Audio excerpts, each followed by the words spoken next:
Salut les curieux! Aujourd'hui je vous montre comment j'ai réalisé ce meuble basculant pour ma scie à onglet.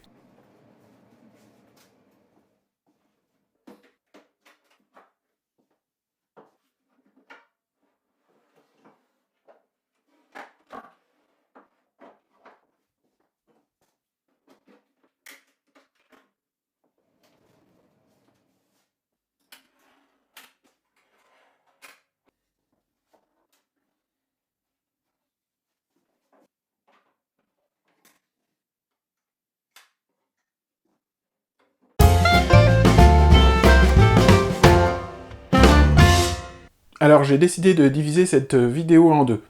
Aujourd'hui nous allons voir comment j'ai réalisé le meuble basculant à proprement parler. Au sujet du meuble, j'y ai mis une scie à onglet et un touret à meuler, mais vous pouvez mettre complètement autre chose. Dans la prochaine vidéo, je vous montrerai comment j'ai réalisé ces appuis rabattables pour les découpes à la scie à onglet. Et je pense que je ferai probablement une troisième vidéo, sous forme de tutoriel Tinkercad, pour vous montrer comment j'ai modélisé certaines pièces que j'ai ensuite imprimées en 3D. A noter que vous n'avez cependant pas besoin d'une imprimante 3D pour réaliser ce meuble. Allez, c'est parti! J'ai commencé par tronçonner des panneaux de pin à la scie circulaire. Tout d'abord 2 grands morceaux pour les côtés avec une petite surcote. Puis 2 morceaux pour le dessus et le dessous du plateau.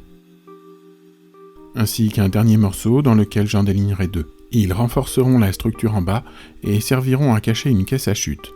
Je recoupe ensuite par paire à la dimension précise les côtés du meuble et le dessus-dessous du plateau.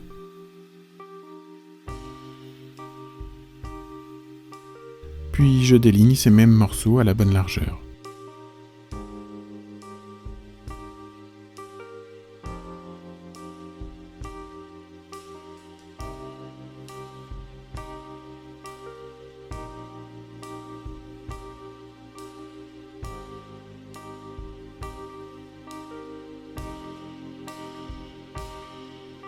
Ainsi que les renforts du bas.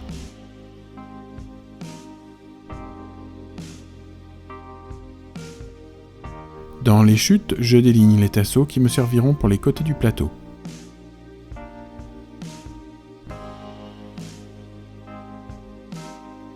Puis je scotche ces dernières longueurs 2 à 2.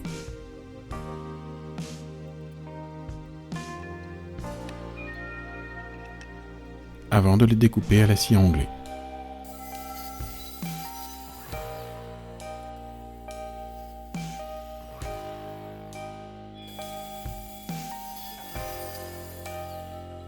Et d'en percer 2 à la perceuse à colonne.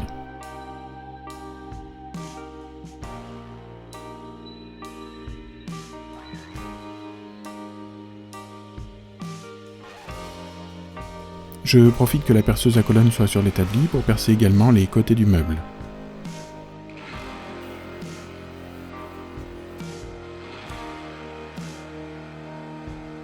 Je passe ensuite au perçage des vis biaises. Pour les renforts avant et arrière, 2 fois 2 trous sur les côtés et 3 fois 2 trous en bas. Pour les côtés, 3 fois 2 trous, en bas bien entendu.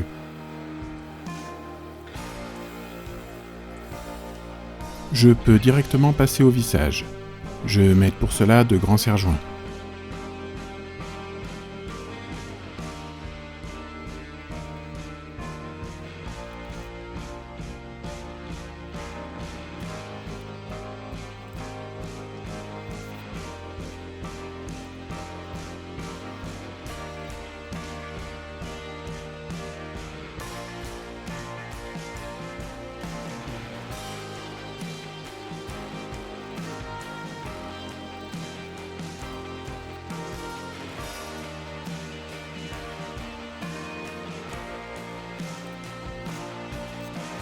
Bon, j'ai pas toujours été inspiré pour les angles de vue.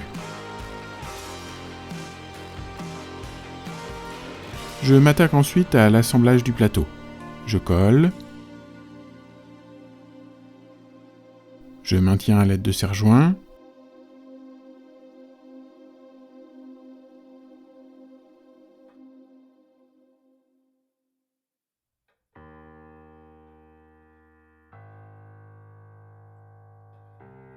Puis je visse.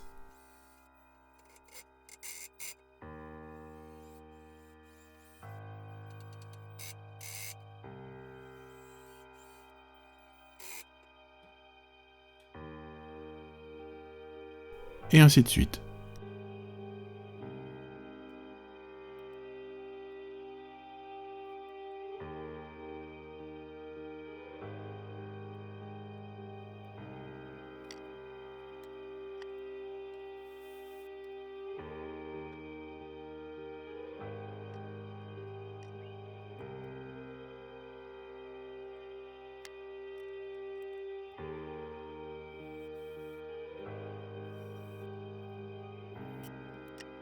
Et c'est là que je me rends compte que je me suis trompé dans les codes de mes morceaux. J'ai un désaffleur d'entre 1 et 2 mm. J'aurais dû faire un assemblage à blanc avant. Cruelle erreur. Tant pis, et je décide de poursuivre l'assemblage.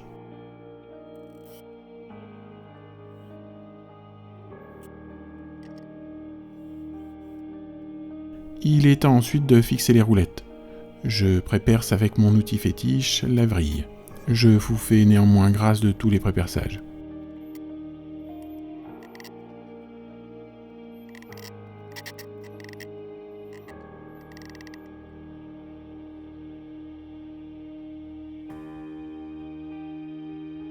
Miracle, ça roule.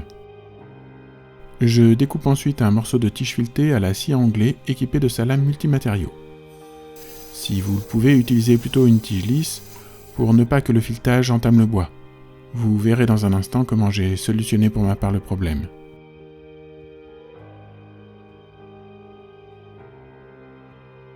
En fait, j'ai modélisé et imprimé ces pièces en 3D. Ainsi, j'évite l'usure du bois par le filetage, j'élimine tout jeu dans la rotation et ces pièces maintiennent la tige en place de part en part.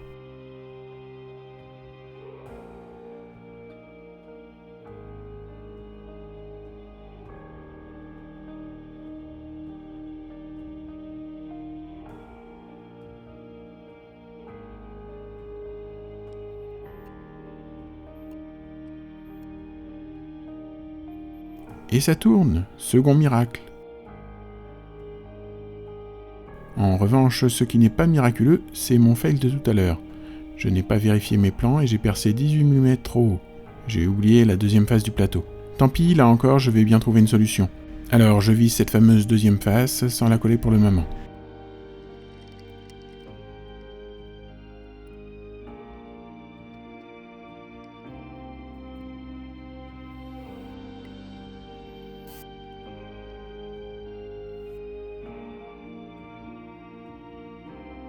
Je sors le niveau, puis je perce 2 trous diagonalement opposés à travers les côtés du meuble et du plateau, pour des goupilles qui vont venir empêcher le plateau de basculer.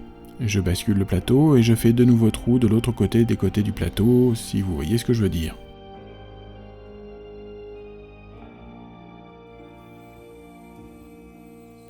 Je dévisse ensuite la face non collée du plateau.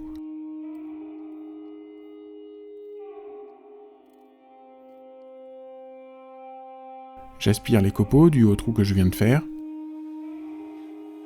puis je colle et je revisse.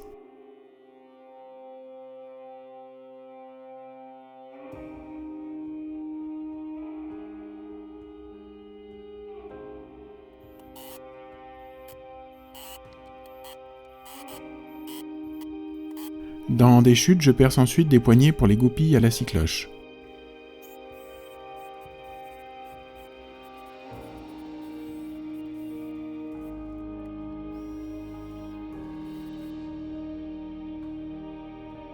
Et je reperce le trou central au diamètre des goupilles.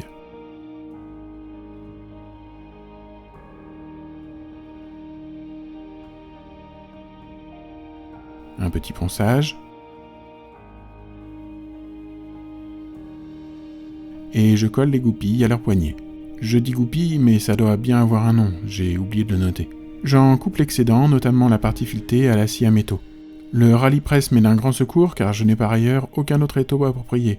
Celui-ci a au contraire une entaille prévue pour cela. Je vous en reparlerai prochainement car si je l'ai pour l'instant supprimé de mon établi pour une raison que je vous expliquerai, il devrait bientôt retrouver une plus juste place. Problème, en l'état avec les 2 goupilles en place, le plateau a du jeu. La faute à mon forêt qui ne faisait pas exactement le même diamètre que les goupilles. Là encore, j'ai imprimé des pièces en 3D qui viennent combler la différence. Il s'agit d'un simple tube. Je le colle à la glu. En faisant preuve si besoin de persuasion. Puis je rabote le désaffleur de mon erreur de tout à l'heure sur l'un des côtés du plateau. Et oui, j'ai acheté un nouveau rabot depuis ma précédente réalisation.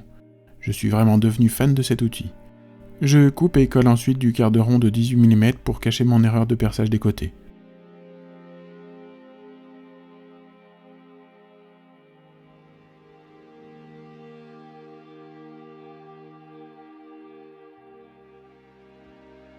Je vous avouerai que le serrage est délicat.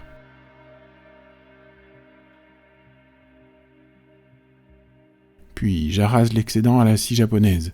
Au final, une erreur peut être intéressante car je trouve que le quart de rond apporte de la douceur au meuble, même si l'esthétique d'un meuble d'atelier n'est pas prioritaire.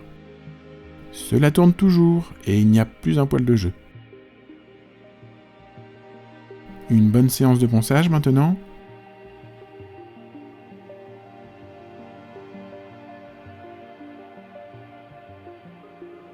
Avant d'appliquer 3 couches d'huile à parquet avec un ponçage au grain 240 entre chaque.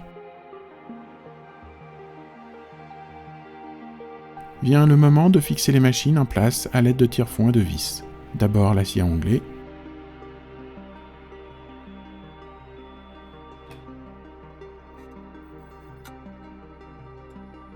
le moment décisif, troisième miracle de cette vidéo, ça tient. Je m'occupe donc du tour à ameler.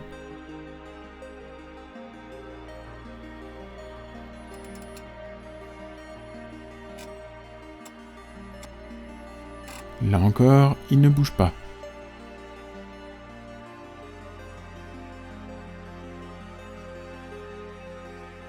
C'est probablement inutile, mais comme je les avais achetés, j'installe également 2 verrous, un devant, un derrière, du même côté cette fois-ci.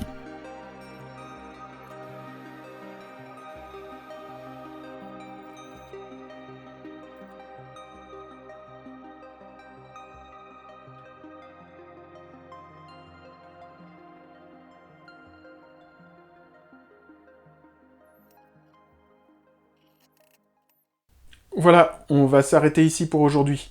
Petit bilan intermédiaire, car il y a pas mal de choses à dire. 2 fails, mais au final peu de conséquences, et aucune sur l'utilisation. Pour les perçages des trous de l'axe sur les côtés du meuble, cela m'a obligé à mettre un quart de rond, ce qui rend le meuble plus agréable à l'œil, je trouve. Quant au problème à l'assemblage du plateau, cela a bien sûr engendré un petit désaffleur, mais rien d'handicapant.